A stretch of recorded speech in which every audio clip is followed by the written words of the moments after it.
Assalamualaikum warahmatullahi wabarakatuh. Kali ini Pak Salmet hadir lagi dengan tutorial Excel, yaitu menggunakan rumus fungsi if untuk satu dan multi kriteria.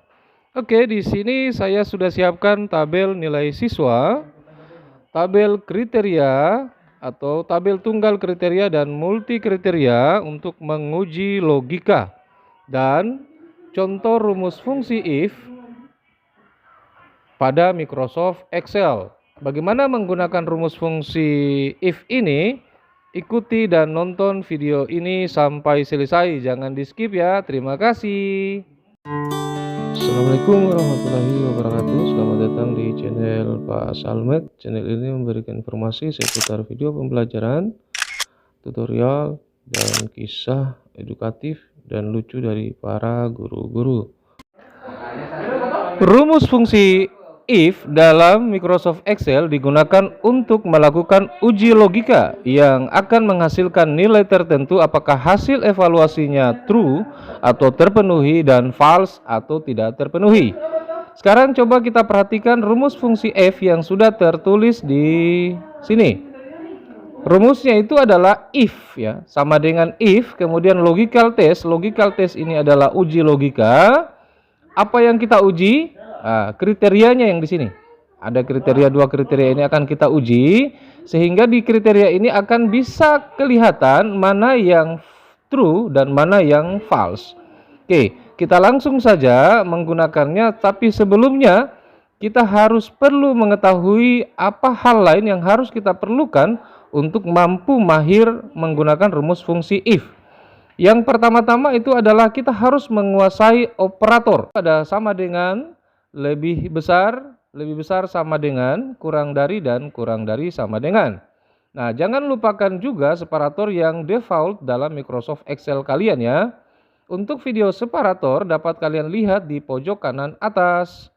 Oke, kita langsung saja menggunakan rumus fungsi if. Yang pertama, kita pahami rumus fungsi if terlebih dahulu. Tadi sudah dijelaskan bahwa rumus fungsi if itu berisi logical test atau uji logika. Kemudian jangan lupakan separatornya, karena di komputer yang saya gunakan itu separatornya adalah titik koma, maka nanti akan saya gunakan titik koma. Kemudian value of true itu terpenuhinya itu berdasarkan kriteria ini, apakah tuntas atau tidak tuntas ya. Kemudian tidak terpenuhinya seperti apa. Oke. Kedua, kita pahami kriteria logika tersebut.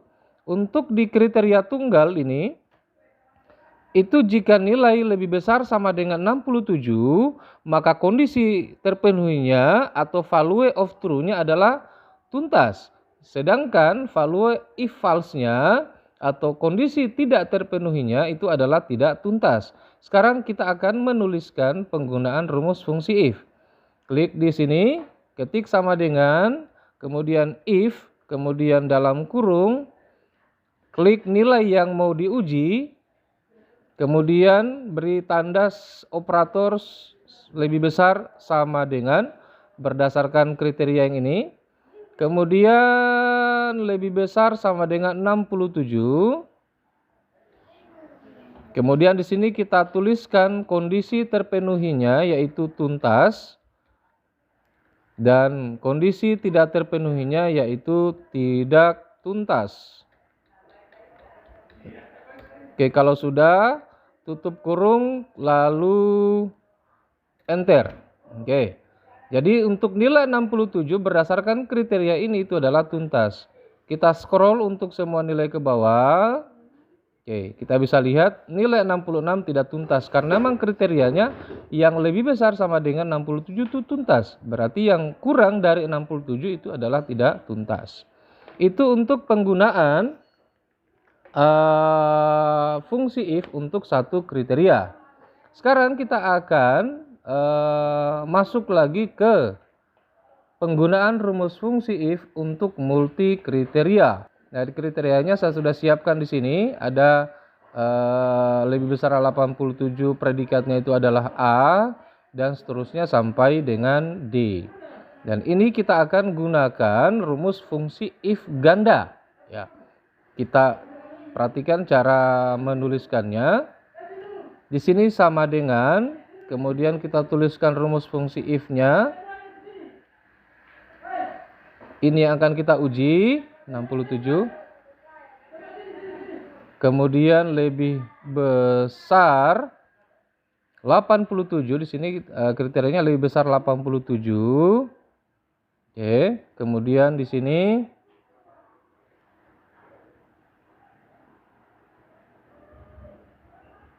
tuliskan dia punya kondisi terpenuhinya yaitu predikat A. Oke.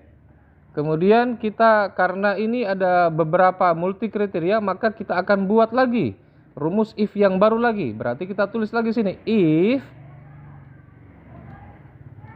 kemudian tekan lagi 67. Ini untuk kriteria yang kedua itu adalah 77 sampai dengan 87.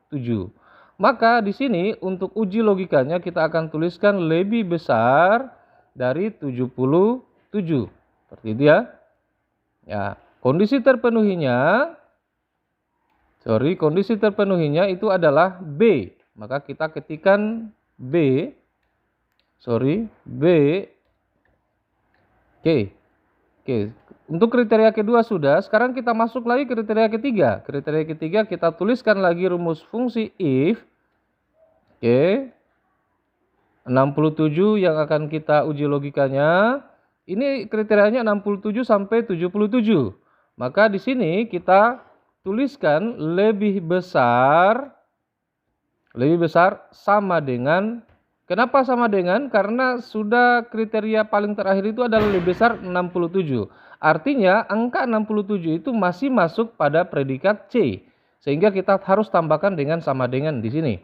67 kriteria terpenuhinya itu adalah C. Oke, kalau sudah seperti ini, sudah ada 3 rumus fungsi if, 1, 2, 3. Sekarang kita ambil kriteria terakhir kurang dari 67. Di sini tidak perlu lagi kita tuliskan rumus fungsi if-nya, cukup kita tambahkan kriteria tidak terpenuhinya atau kondisi tidak terpenuhinya, yaitu adalah D. Artinya yang kurang dari 67 maka dia D. Oke, kalau sudah kita tutup kurung. Tutup kurungnya kita perhatikan di sini 1, 2, 3, maka di sini ada 3 tutup kurung 1, 2, 3. Kalau sudah enter, oke, maka nilai 67 itu masuk pada predikat C. Kalau sudah seperti ini tinggal kita scroll ke bawah. Oke, langsung kita bisa lihat 66 dia D, predikatnya D, 75 dia C karena masih masuk dalam rentang ini. 87 dia predikatnya B, masih masuk rentang ini, rentang terakhir ya.